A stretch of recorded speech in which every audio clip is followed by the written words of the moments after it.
hoanao lay avindrindradoako napisy anà napisy anay napisy an'izao tontolo zao eko anao tera laza niatsa voninahitra saotra fanomenao masoandro mba hitaratra hitoetry itsinjo ny lalanay ambony tany mbaizina raha tsisy anao enao le fazafana fa nilo mitarika mandrakotra fitiavana mandrikana fafana tompanjaka be fitiavana ho anany afaninao lefaniko mamelany elokoko anao anjaka anatiko lefanany afina tikorampamasina de hosanako marina mendriky fanasina mba ampina le finoana ratotato latsaka mialatsina kifona rato be fangataka lebenao ohatrany anaranao ka tsy haiko tonona fisaorana tera ihany haiko bakenelina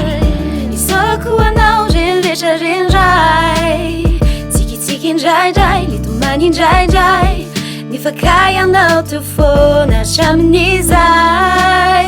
renditraditry ren renifonako izy ren ka tiany foko atoro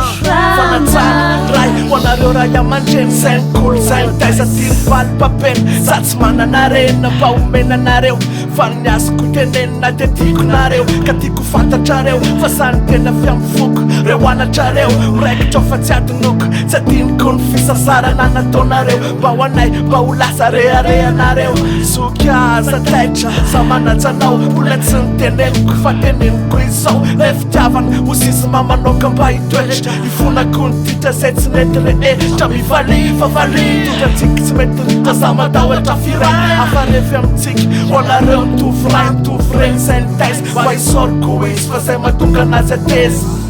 isaroko anareo reny dada sery mama fotoana ny antahantana reny soa nataonareo fitaizanay fiadananao anareo ireo avako teo anilako fanajana le avy ao fanajana akaiky ny saina akaiky ny fo zay niarany drafotra nampidebo ny fo niarana nainga ny feo nandray andrapo fifandraisana ka tsy haiko ny tsy amoky natotondro anlesana ho mari-panajana sy teny fikasana ndray andro mbola ho afandraony aloha fanajana fanajana ho azy niarana mpitombo saina hatrany amin'ny karabolaka trany ambotsaina fanajana ho any mpandraika ameny an-tanàna milaro ambotry latradia tsara lalàna fanajana ho any akamaniarany asa atsika tontolo de setsy akamatsika miafy fanajana notolotro an'le fitiavako le tiako le tokako natokako malalako fanajana akaiky ny saina akaiky ny fo ho anareo hitongilana ny vo mankasitraka anareo ao zay akaiky teo nanomeny so natoza ho ay nampitraka